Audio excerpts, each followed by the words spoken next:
In this episode, we talk about the current state of India-Pakistan ties and the steps taken by the new government in Islamabad. We also talk about Zomato rolling back its pure veg delivery service idea. But first, we talk about foreign students being attacked at the University of Gujarat.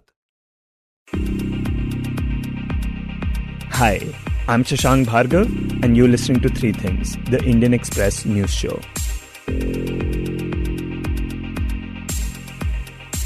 Last Saturday, 5 foreign students of Gujarat University were injured when a group of 20 to 25 people forcibly entered their hostel and assaulted them for offering Namaz during Ramzan inside the hostel building. 2 of these injured students required hospitalization, and so far the police have arrested 5 individuals in the case. The incident raises significant concerns regarding the safety within the hostel premises of the largest and oldest university in the state, whose alumni include Prime Minister Narendra Modi and Home Minister Amit Shah. Indian Express's Ritu Sharma has been reporting on this case for the paper, and she now joins us to talk about it. Ritu, begin by telling us when exactly this incident took place and what do we know about what happened?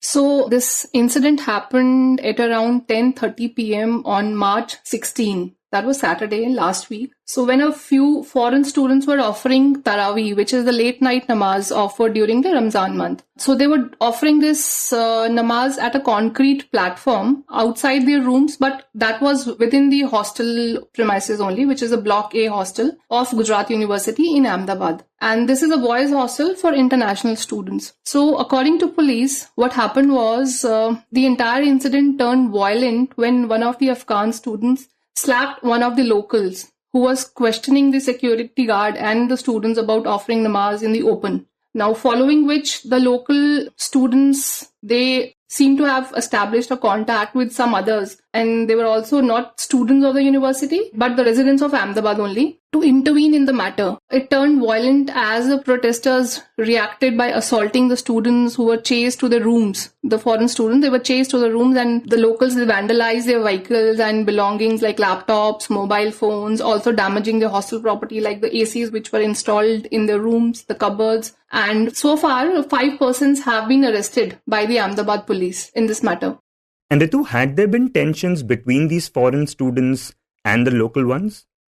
We haven't seen this kind of tension, but there have been reports both from the university as well as the police side that there were some tension, some differences which were going on since last few days. Now, these students who were assaulted, the foreign students, 5 students have been assaulted. So they are from the undergraduate, postgraduate, and even research scholars who were assaulted. And they are in the university under this ICCR program. Now, 2 of these students who were assaulted, foreign students, 2 are from the African countries and 1 each from Turkmenistan, Sri Lanka and Afghanistan. And according to the police, 2 have been seriously injured and they are from Sri Lanka and Turkmenistan, and they have been admitted to the hospital after the attack.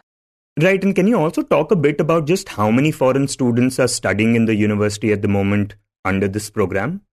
So there are around 300 foreign students under this ICCR scholarship, and while the entire state must be having around 1100 total students. Now these 300 students are from different countries, including majorly the SAARC countries like Sri Lanka, Nepal, and other like Vietnam, Mauritius, Bangladesh, Indonesia, and majorly from African countries, which includes Nigeria, Kenya, Ghana, Malawi, Tanzania, Uganda, Mali, Mozambique, Botswana, Kenya, and others. Now this tension, which has been reported both from the university as well as the police side. One version from the police says that police has confirmed that there had been protests against the foreign students offering namaz multiple times in the day since Ramzan had commenced. Now, some local students had already raised their objections to the foreign students offering namaz together in the open at the platform in this A block courtyard. And the wall along this platform also has an inscription in Arabic. So there had been some verbal altercations between foreign students and some locals earlier. Now the GU authorities, the Vice Chancellor has also stated the same thing, that there was some kind of representations or complaints which were made by local students to the university authorities. They were verbal representation, nothing written was submitted. The complaints were primarily on the cultural issues and also objections against some religious leader visiting the hostel premises. So this is what the GU authorities have to say about the tensions which were already going on between both the sides. And Ritu, you spoke to some of these foreign students. Tell us, what did they have to say about the incident and what transpired? Shashank, the foreign students we have spoken with, they are very scared after the incident. I'll tell you, right on that day, out of fear, some students even jumped from the first floor and ran. And most of them took their essentials and left the hostel the same night. And they stayed in a hotel or with their friends outside the university campus. Now, slowly they have started returning after the VC declared that they would be shifted to a new hostel which is more safe and it has better and stringent security arrangements. So everyone Indian Express spoke with expressed shock and fear. And majority of these foreign students, they say they were in their rooms when they heard the chants of Jai Shri Ram and loud noises. So they said they were clueless as to why they were attacked by the mob without any provocation by them. So they were like clueless and extreme fear and shock.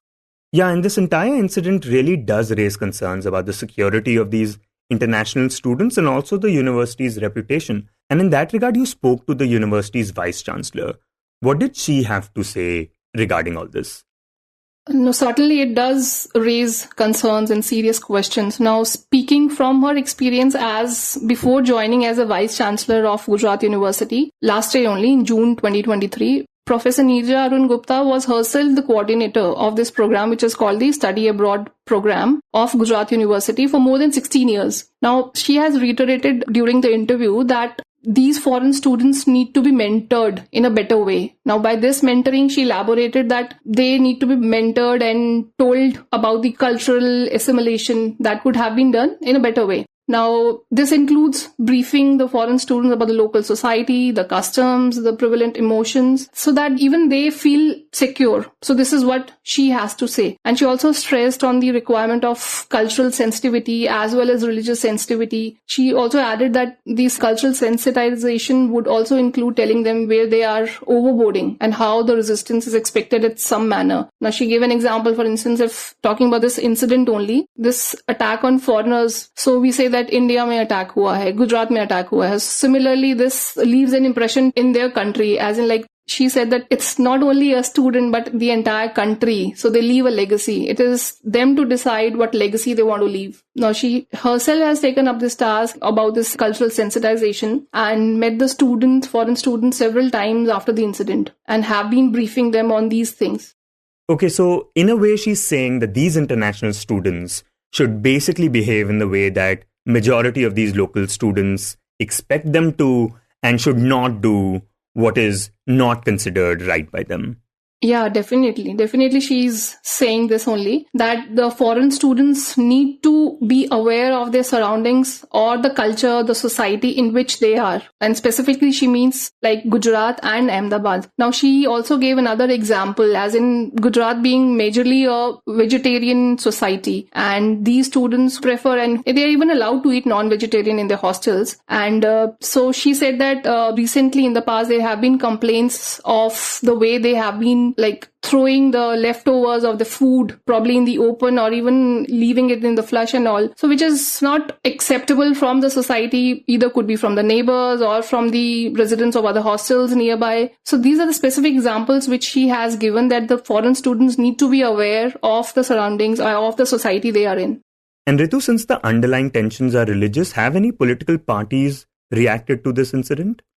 Political reactions, not from the political as in the major political parties, national parties, but certainly there has been reactions from student organizations like ABVP and the Youth Congress. So both have demanded strict action from the Gujarat government and the police. And also following the incidents, we have discussed that there has been concerns and questions about the security of foreign students. So similar concerns have been expressed by the diplomats, by the embassies, by the consulates of these foreign countries from where these students are. Now, yesterday only, the senior diplomats from Gambia, they have visited the ICCR office and the Gujarat University. And also officials from embassies and consulates from other countries have been in touch. They have contacted the ICCR office in Ahmedabad. So there has been similar concerns about the security in these countries also.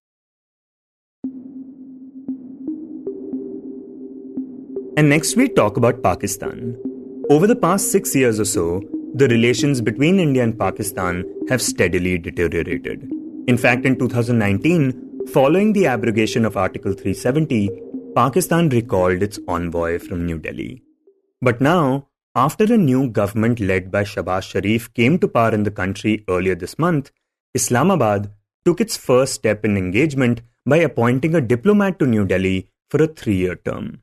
When we spoke to Indian Express's diplomatic affairs editor Shubhajit Roy, he told us what this move means for the ties between the two nations. I think, to put it simply, it reflects possibly a desire to engage with the Indian establishment, Indian government, because the two countries, as you rightly pointed out, have had a sort of a very deteriorated relationship at an all-time low, where both countries don't have a high commissioner in each other's capitals for now almost 4.5 years. In August, it will be 5 years. And over the last 10 years or so, ever since the Modi government came to power, there have been attempts in the initial years to restart engagement, to talk about all the issues, including terrorism, including cross-border terrorism, which India wants to flag, and Pakistan wants to flag the issue of Kashmir. But he says after the terror attacks, first in Pathankot, then in Uri, and then in Pulwama, and then the consequent Indian responses, the relations have been at an all-time low.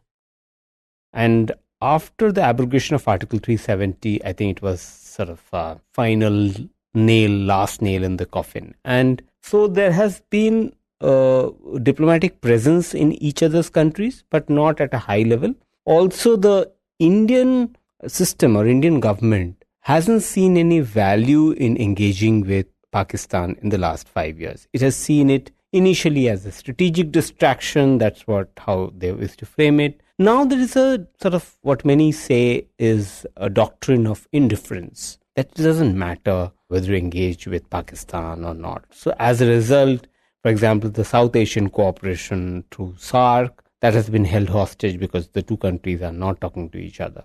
So now with Pakistan having a new government, which is again said to have the imprimatur of the military, the Pakistan military has orchestrated or choreographed this particular coalition government in Pakistan after the last month's elections, which were considered rigged.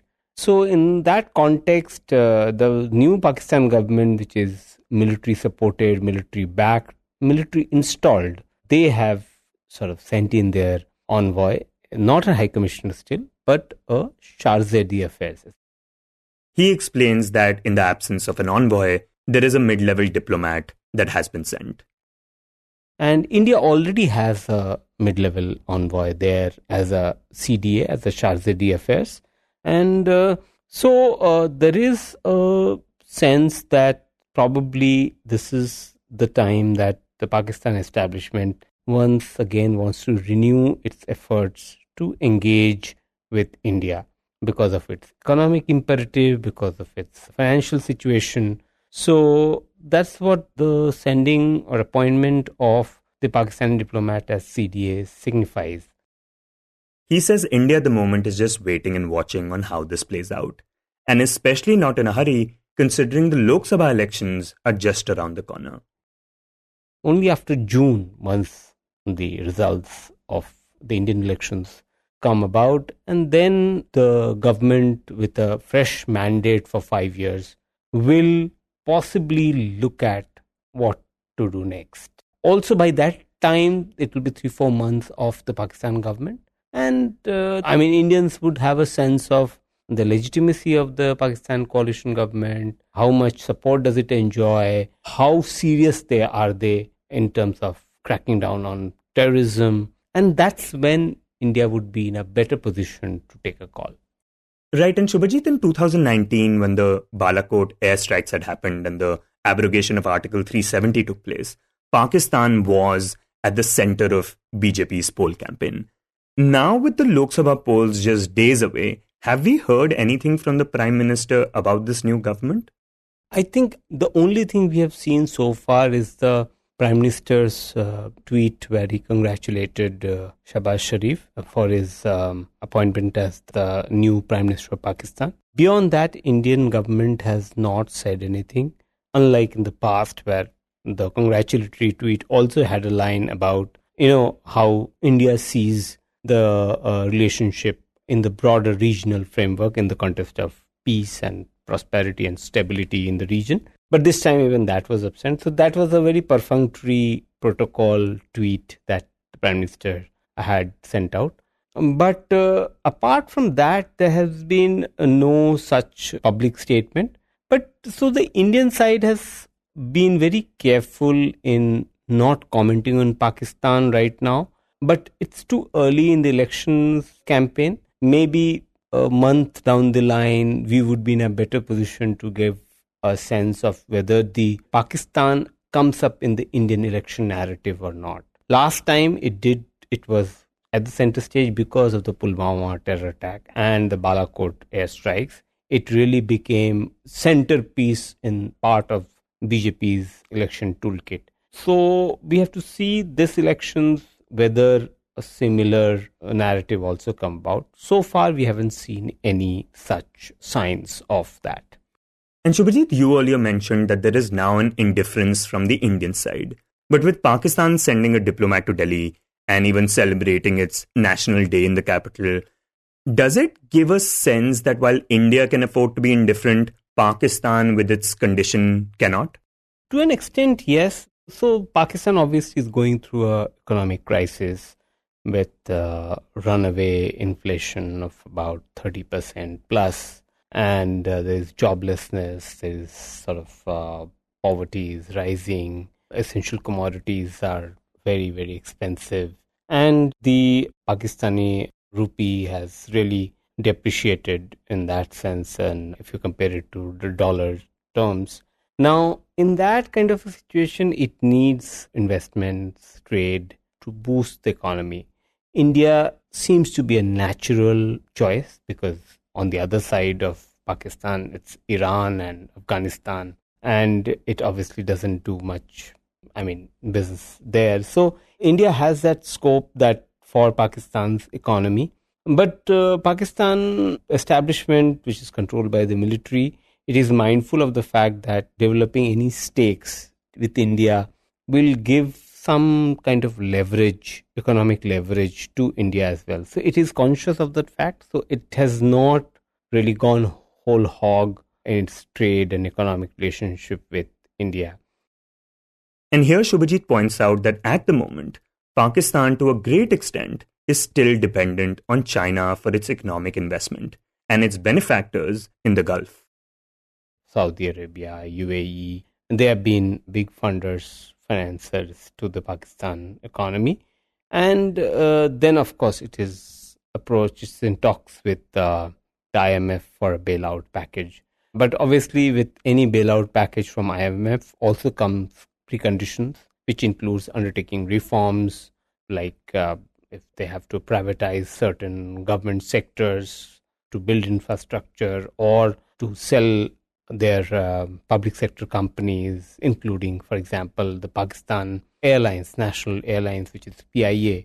So these are some of the ideas, proposals that are on the table, which are hard decisions, economic decisions, like India had to take in the early 90s, 91, 92, the economic reforms. I think Pakistan also has to take some of those decisions now if they want to make a real meaningful change in their economic trajectory, economic situation.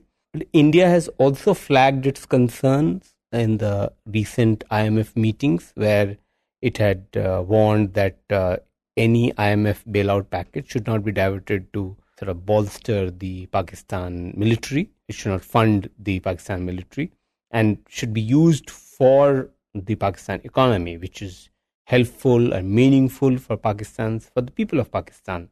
and the society at large, and not the Pakistani military. So we'll have to see how that plays out. Pakistan's right now, the biggest challenge is to survive this economic crisis, get out of this economic situation.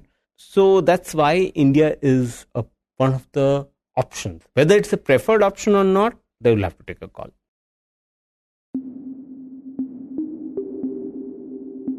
And in the end, we talk about the Zomato Pure Veg controversy. Earlier this week on Tuesday, the popular food delivery app Zomato launched a new Pure Veg service. The idea was that a separate delivery fleet, distinguished by green jerseys instead of their traditional red ones, would be specifically designated for delivering vegetarian food. In a series of posts on X, formerly Twitter, Goyal stated that India had the highest percentage of vegetarians globally, and this service was initiated based on their feedback. However, less than 12 hours after its launch, and despite claiming an overwhelmingly positive response, the company's CEO Dipinder Goyal took a U-turn, announcing that there would not be a segregation of delivery workers based on people's food preferences. This happened after several workers, unions and academics pointed out that the move could potentially lead to delivery workers facing harassment on the ground. Explaining the decision to retract, Goyal mentioned that they didn't want their delivery workers to be indirectly associated with non-vegetarian food or risk being blocked by RWAs or societies on special occasions, adding that the company now realizes that even some customers could get into trouble with their landlords. Now, while Zomato's decision was supported by a few, it was criticized for being blind to the religious and caste equations in the country. When we spoke to anthropologist MA Kalam, visiting professor at the Center for Economic and Social Studies, Hyderabad, he told us that there are still myths that persist about vegetarianism, including that most Indians are vegetarians. See, this is a myth.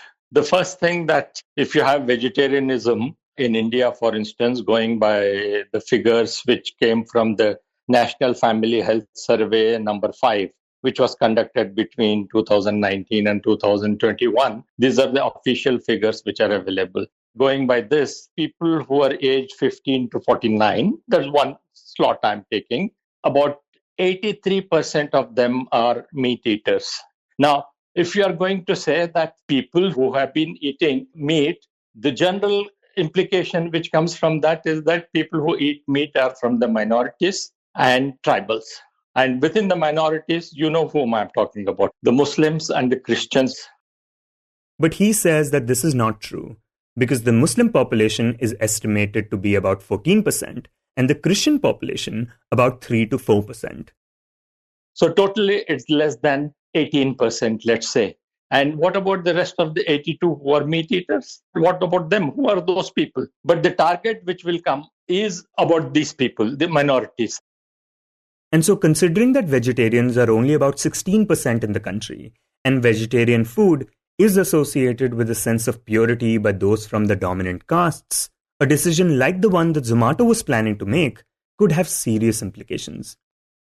Say, for instance, you have a uniform person in a green uniform who's trying to, say, for instance, goes to a building and wants to deliver food. Next time, a person who does not wear the green, but then the other color, let's say red, for instance, comes in. The others in the building may just stop that person. And the hidden implications of this, the latent ones, are very dangerous. There can be so many different kinds of things which can happen. And somebody, for instance, people praying in the university hostel or people praying in an open area are being kicked and beaten up. And if somebody carries a non-green bag with a non-green uniform, a delivery person, he may be attacked just because that person is carrying meat or food based on meat. So they will allow the green signal. It's like it will become like the customs, green channel and red channel.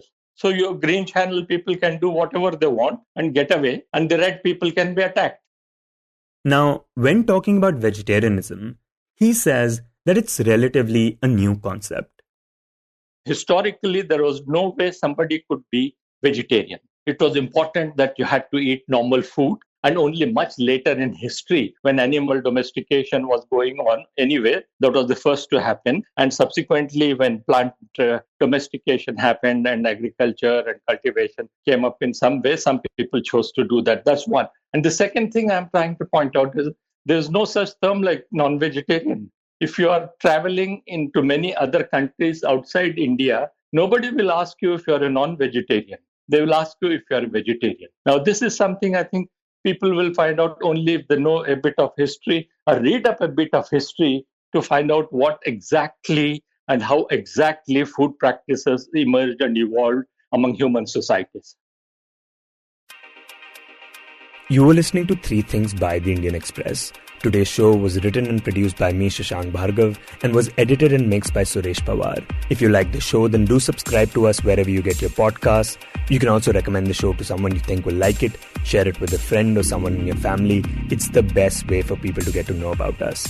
You can tweet us at Express Podcasts and write to us at podcasts@indianexpress.com.